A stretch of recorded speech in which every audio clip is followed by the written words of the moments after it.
So before we begin, for full clarity, we don't have any sponsors and we're entirely self-funded. So if you do want to support the podcast, share it with someone who you think will get value from this episode. Back in early 2020s, Australia just didn't discover a kebab brand. It discovered a personality. Spaniard. God, it's going to be hard to get through this whole episode. And so let's go, Carls, or whatever he says. A bloke with a past, which we all know about, a massive online following, and a loyal audience that didn't just watch, they showed up. Food trucks first, then queues, then permanent stalls. And that's an interesting one. It only just opened a couple of days ago. And people have lined up, not only midnight, but the phones are out, socials are pumping. And that's when the questions start to matter. Is Spanian Kebabs a real business, or is it just a moment in time? Because attention is powerful. You know, we live in an attention audience, don't we, Fabs? Yes, we do. But attention fades. So what happens when it all starts to fade? And today we're going to ask the question every buyer should be asking before they sign the lease or the franchise agreement. Is this a good business? Is it a bad business? Or are you going to get yourself into a pickle owning one, which is the name of the brand? That's right. So, ladies and gents, welcome to Good Bad Business. From a Pickle, the team that removes caveats from directors' homes. So each week we're going to take an everyday business that I'm sure you've contemplated about starting up and analyze it so you can get all the information you need so you don't get into a pickle. We're going to break it down using our MOAT framework. That's MOAT. So M for margin, O for operation, A for advantage, and TAM. Then we answer the only questions that matter. Can this business make $1 million in the first year revenue? And is it a good business, a bad business, or are you going to get into a pickle owning one? So let's get right into it. Let's Oge, isn't it? Let's Oge. Kudos. You know, the thing is that if we're going to buy a franchise, if we're not going to generate $1 million within the first year, or at least in the first couple of years, what's the point of owning one? Exactly. Because if it's under $1 million, it's just a job. And so that's why this podcast is extremely important to us. It's something that you and I have spoken about, you know, for some time, and we really want to break this down. So I'm looking forward to the first episode, Fabs. How does it feel? Yeah, oh mate, it's great to be partnering up with you, and I can't wait till we just go off into our little ADHD fueled tangents because it's going to be really exciting. So that's the problem. We're going to tie it back. All right, so let's Oge. Spanians Kebabs. It's a quick service kebab brand, really, at the end of the day. There's dine-in, there's takeaway, there's delivery. And it runs franchise stores. I don't think there's any company owned, but it is predominantly franchised. Correct. And so that in itself is always an interesting one, because I know with the times that you and I sort of contemplate and dealing with certain businesses, what strategy are they actually taking? Are they going down the McDonald's path and actually owning the real estate, or are they going down the Starbucks path and actually having them all leased out? And at the end of the day, the scalability is the same, but you know, what level are we actually getting to? So that's the importance of this podcast, and that's the purpose of sort of breaking things down. But we do want to be clear. I mean, this is not a passive franchise from what we've seen with the research that we've done. This is hands-on. There are a lot of late nights.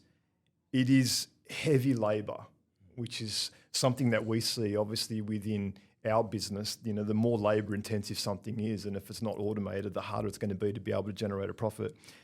It is high volume though. So that's always an interesting one. And if demand isn't coming from prime locations alone, it's coming from the brand pool. And I think that's something that Spaniard has done really well. Obviously, he's got a big personal brand and he's able to leverage that. But demand isn't coming just from the prime locations alone. It is coming from that brand pool. The queues are created, obviously, through social media. It's social proof, the feeds demand. And that's powerful, because not only is it powerful, it's also fragile. Because if it's relied on one person, well, then you've got the sort of the fragile aspect of that brand. Because when the brand drives demand, operations have to carry the weight.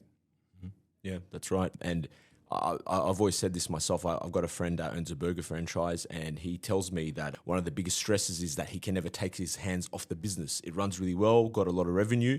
And for me, myself, I think it'll be a nightmare scenario for me to personally own a food franchise, but I definitely can see where both what you said, the operational costs, the inventory, the supplies, managing food safety standards, it's all a lot of weight. And You'd eat all the profits. yeah, effectively, right? Yeah, exactly. I'd eat all the profits and I'd fail every single safety check as well. So I'll tell you that much. And my wife would agree as well. Yeah. So it's a thin margin QSR model. The food costs sit around 28 to 35%, labor 30 to 38%, and occupancy 8 to 12%. So delivery platforms can take up to 15%. So even though you get the wider distribution, you still have to give up a bit of margin.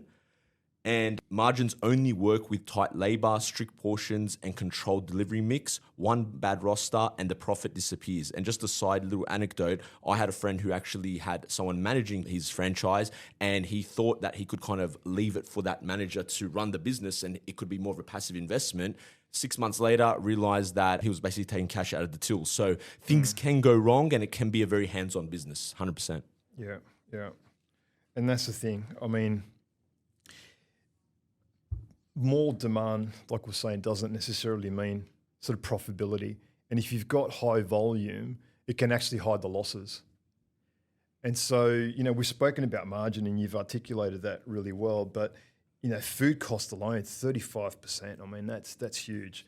Labor costs around 30 to 38%.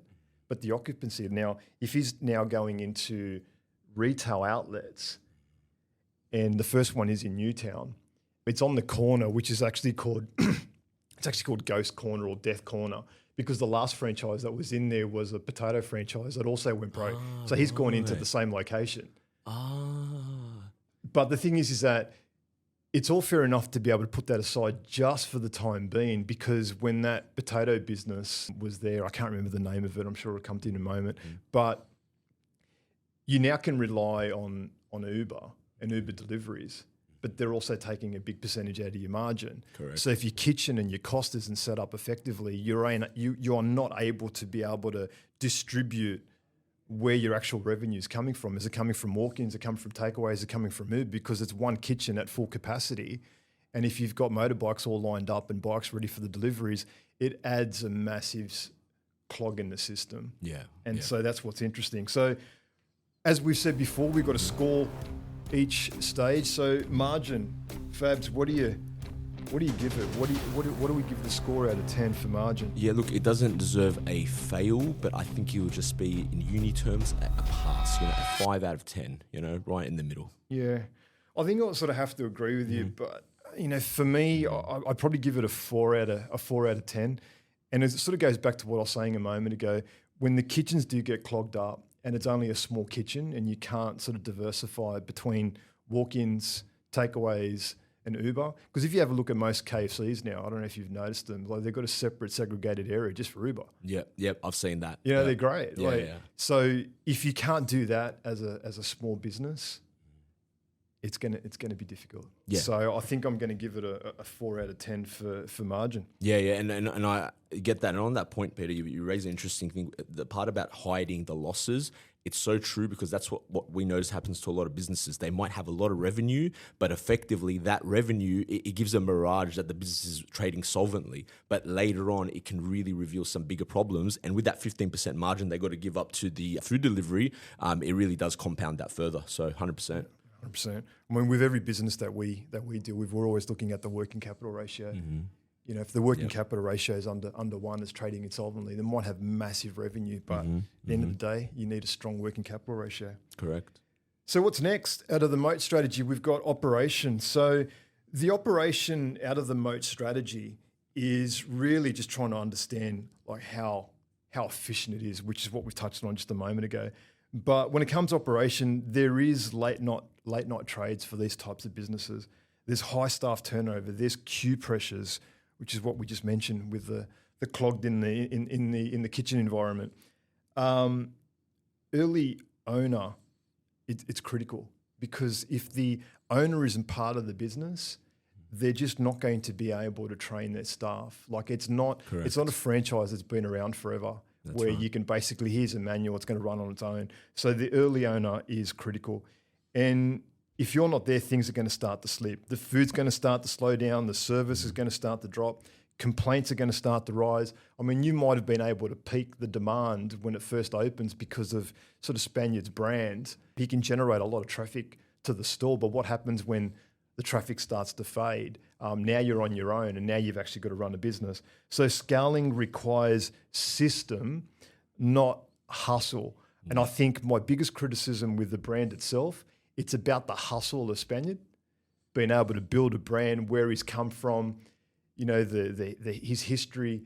And, you know, we obviously know about we all know about the criminal past and all the rest of it, but he's been able to really sort of hone that in, take that to his advantage and really sort of prove that, you know, the Australian dream is about hustle. But if you're building a brand around hustle and there's a key man risk, when the demand disappears, so does the audience. Yeah, that's right. And it's really interesting because it's a phenomenon in the wider Western Sydney, right? You see all these, you know, a lot of these ex-criminals, they're starting up acai stores, burger franchises, all kind of food trucks. So it's become a emergent trend. On the note of, you know, being a crime and all that, you know, labour compliance matters here. Penalty rates, young staff, late hours, and a lot of times, and I'll be frank here, you know, hopefully the ATO isn't listening, sometimes it's more profitable to actually, you know, pay cash in hand, but then you've got that risk of, you know, what's called employee loyalty and all of that. So that itself can add to the cost. And Pete, on that note, just because we're mentioning McDonald's, even though McDonald's is a fully, you know, a well-oiled machine, I recall, and I don't know if it's still the case now, but when I was younger, along Old Windsor Road, the 3 McDonald's franchises in the hills, which was the Bella Vista, Kelly Ridge and Rouse Hill, the owner would still inspect every store himself. He was like, I think it was in 70s or 80s, but he himself would still drive down and look through every single store and make sure that he basically blends in with the customers. So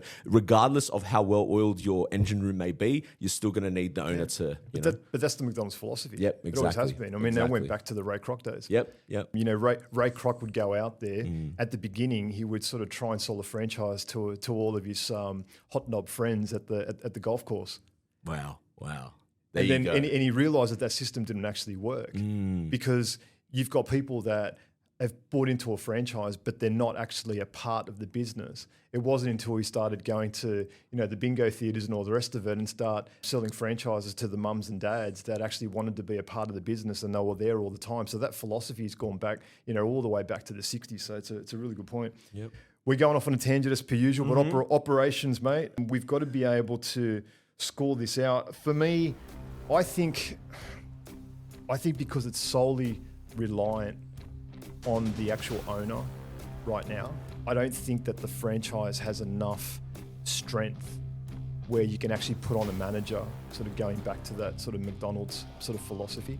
Yeah, the owner can be a part of it, but he's obviously managing it from the outside in. When you've got to work, you know, from the inside out, it's a whole different ball game altogether. So I'm going to score this again, probably another 4. I don't think it gets me over the 5 mark. What do you think? Yeah, look, I would also say I'd probably be more inclined towards you as well, especially because, just a sheer high cost and also a restaurant or a franchise, especially a food place, is defined by the service the staff give as well. So I'll give it a 4 out of 10 as well. I'd agree. All right, so we're moving on to the next part, which is the A for advantage.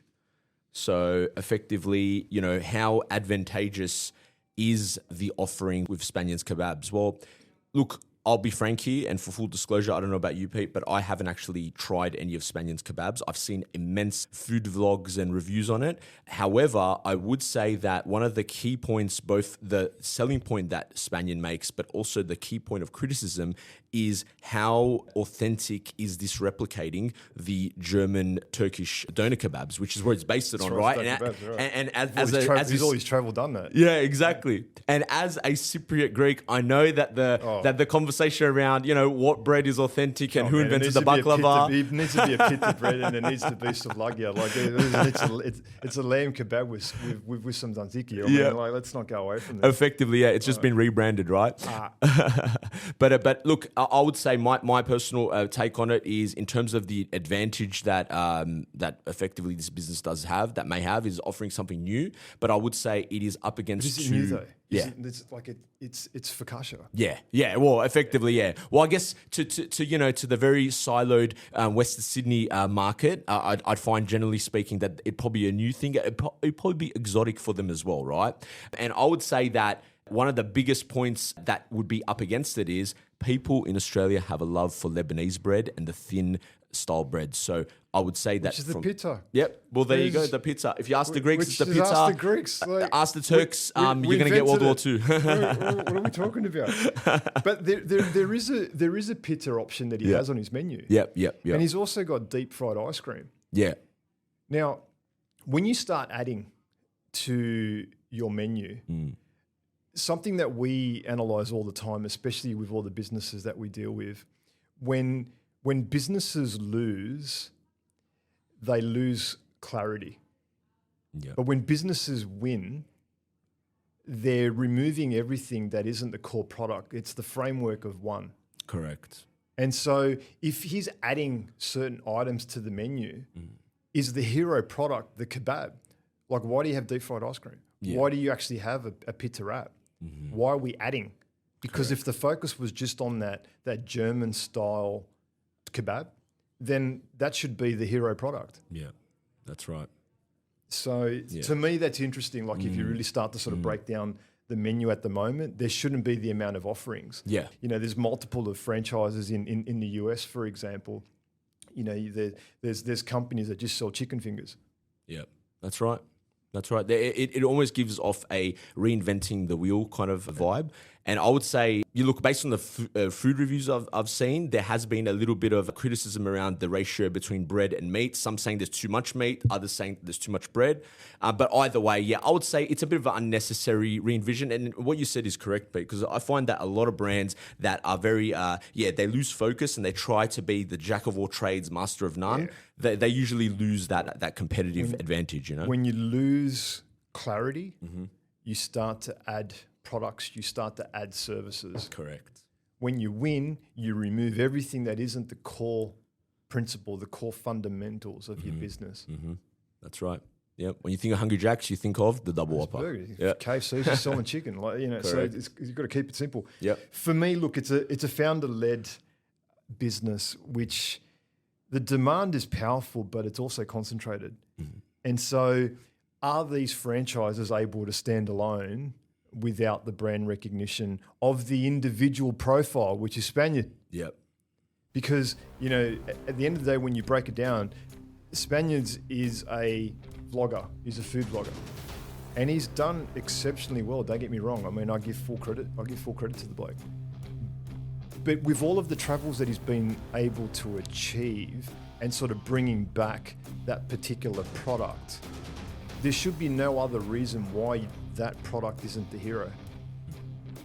Correct. So for me, I'm going to give it a 3. Yeah. I'm going to give it a 3. I'm going to give it a pretty low score. What do you think? Yeah. I would give it. Yeah, I'd say I'd probably even go as far as 1 out of 10, only because I think in the age where everyone's moving towards less carbs, gluten-free, and as well as the sentimental value that Lebanese bread, pita bread, all the more thinner breads have, I would say that it is an unnecessary addition, and I don't think it's going to have a competitive advantage in the long run. But who knows? I might be proven wrong. Yeah, look, is it defensible? You know, it's pretty easy to be able to copy that particular product. Yeah. I mean, kebabs are kebabs. I mean, the kebabs have been around for a long time. Yeah. I'm still doing a late night kebab on the way home, not as much as what I used to. You know, Yeah. All right, so what's the TAM? Look, the QSR, and for those that don't know what QSR stands for, it's the quick service restaurant. Look, it's big. I mean, we spoke about McDonald's, we spoke about KFC. Like, the market in Australia is just huge. But the specialised meals now is really what everyone is trying to achieve. Because, you know, gone are the days when, you know, Pizza Hut and Domino's and things like that would dominate because they were the only ones that can deliver. Now anyone can deliver. Yep, that's so all of a sudden you can compete at a level playing field. If you have a niche wood-fired pizza, for example, you can get that bad boy delivered to you. Yep. You don't just have to rely on Pizza Hut and Domino's. That's right. So, but see, the thing is that kebabs are stable. They're not exploding. I mean, kebabs are kebabs. Yeah. You can put it on some different focaccia bread, but at the end of the day, it's still a kebab. Mm-hmm. Is it realistic? Is there national scale? there's about 20 odd stores at the moment. You know, can you get the 40 stores? It's not really infinite.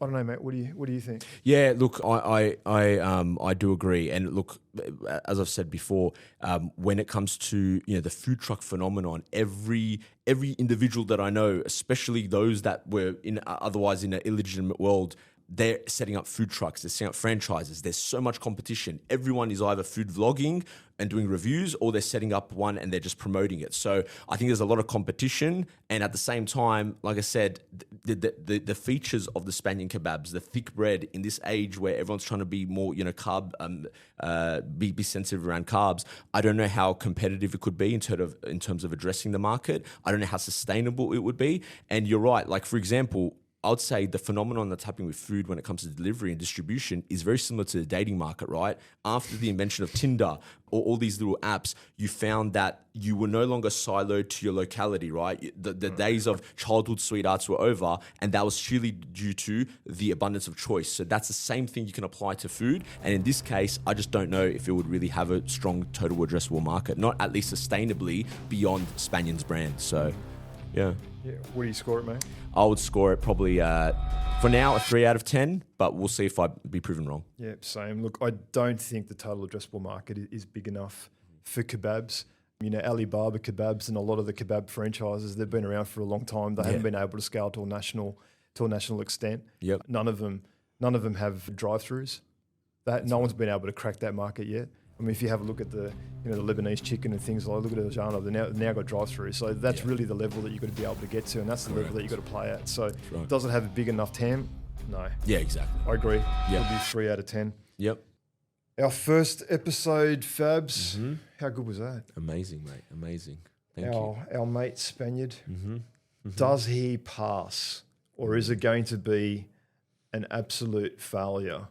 When we don't want that. We don't want any businesses to fail. This isn't what this podcast is all about. But we do want to break down our MOAT strategy. And I hope as episodes continue, people are going to understand the importance of the MOAT strategy, which is margin, operational advantage, and total addressable market. Now, for clarity, because this is our first episode, we go through each point and then we score them out of 10. So that way we can sort of get a very clear indication of whether or not it's a good business, is it a bad business, or are you going to get into a pickle? Fabs, over to you. What do we score it? So based on the MOAT strategy, for margin, we had a collective score of 9 out of 20 between us. Yes. For operation, we had 8 out of 20, advantage 4 out of 20. And with total addressable market, we had 6 out of 20, which gave us a total of 27 out of 80. It's a fail. A fail, 33.75%. Ladies and gentlemen, it's a bad business. You're going to get yourself into a pickle if you buy one of these things. Exactly right. And just to back up your point, we don't want to see businesses in a fail. The reason, because we hear the conversations at the end of it. We hear people that were of higher socioeconomic status, lower. It doesn't matter where you come from. They all end up in the same anxiety, the frustrations, the panic. That does happen. So we don't like hearing those calls, and that's one of the reasons we want to give you guys the tools. And that's why we started this podcast. Exactly. And that's the whole point. We want this to be about education. Yep. So if someone is thinking about purchasing a business like Spanians Kebabs or just a kebab store in general, or if you are in the QSR sort of industry and you're thinking about expanding or scaling, the key is not what can I add? Because when businesses lose, they add. Correct. When businesses win, they remove everything that isn't the core fundamental of the business. Precisely. And one of the things that we brought up within this episode is there is just too much going on within the menu itself. It's clogging up the operational efficiency of the kitchen, and you have a very, very small kitchen to begin with. How can you serve the customers? How can you get the Uber orders out? And later on down the track, well, let's hope so that they're able to scale the business and they've got drive-throughs. I mean, that's the key. I mean, we touched on it through this episode. Yep. In respect to Aljana, for example, they've got drive-throughs, and that's why they're able to scale out nationally, and they're doing that very, very well. But it's not owner-led, and it isn't reliant upon an individual that justifies the brand. Correct. Because one bad review and you've got a little food truck, you're in a pickle. That's right. Yep. Spot on. Well said. That's right. And look, the caveat that all projections do carry is that this is more of a short run as of today. We could be proven wrong in a year. Consumer demand does fluctuate. So we could be proven entirely incorrect. But as it stands today, I would say that is a very reasonable score. Yeah, it's certainly below the averages that we wanted to Yeah. be able to give it, especially when we sort of run all scenarios like we do, not only within our business, but obviously part of this podcast to be able to score it. Going through the MOAT strategy, not a high score. But more importantly, this podcast is all about whether or not the business can get to $1 million in the first year. What's the test, Fab? What have we worked out? Yeah, so we basically looked at the average transaction. Let's say it's $20. I mean, accounting for inflation is probably higher than that. But let's just say trading days, 360 days, trading days in a year. To hit 1 mil, you'll need 150 customers per day. It is achievable, but as we said before, it's demanding on both labor, operational costs, inventory. And once again, referring back to one of my friends, he said that the biggest nuisance he's got throughout the day of owning such a franchise is he gets the calls from his staff saying that they've run out of stock and he'd have to drive down to this wholesaler himself. So I would say it is achievable, but effectively demanding. Lamb, it's expensive. That fluctuates, just that in alone. Can you hit $1 million? Like, I think it's possible. Like if it's $20 a transaction, which it is, I mean, the kebabs there at $16, which that's not cheap. Yeah. 360 days trading, that's every day getting 150 customers a day. You know, you're not going to get that every day. Yeah. So is it achievable? I don't think so. For me, it goes back down to it works while there's hype, while the hype is hot, but sustaining it over a long period of time is going to be very, very difficult. Can you hit $1 million? Yeah, but if you're achieving 150 plus customers a day within the food truck, maybe within the retail stores, like if it's a good location, but if it's in a great location, you're paying higher rent. So then obviously your costs are going to go up all at the same time. So the final verdict, is this a real business? I don't think it's passive. It's not something that you can walk away and generate a passive income from it. Certainly it is reliant upon the owner and the owner-operator model. It's not beginner-friendly. If the operations mature faster and then the hype fades, then yeah, look, definitely it's going to be a good business. But it's not at that stage, and it's going to take a long time to be able to get to that stage itself. Yeah, agreed, Pete. And very well said. Execution effectively decides everything. And the biggest thought experiment we can apply is, if it wasn't for Spanian's personal brand, would the franchise be as successful? Take away the brand, take away the person. Exactly. It's just another kebab. Yep. A Hudus kebab, but yeah. without the wrap, without the authentic part, without the Lebanese bread. Yeah, it's just a kebab without the Lebanese bread. And I will note, as an Iranian Australian, I will say this: kebabs. One of the reasons I would personally speculate it has not succeeded and reached that critical distribution level is because the clients of kebabs tend to apply an immense authenticity test. So you can't scale it because you can't reduce the costs. Which is why, you know, Eat Street Greek and all the Greek franchises that are out there at the moment didn't reinvent the wheel. Yeah. They just made the system better for souvlaki. Correct. More commercialized. They just systemize the product and that hasn't changed. Yep. So really, I mean, Spanians Kebabs, you've changed the product. Yes. And the system hasn't really sort of caught up. Yep. So then what?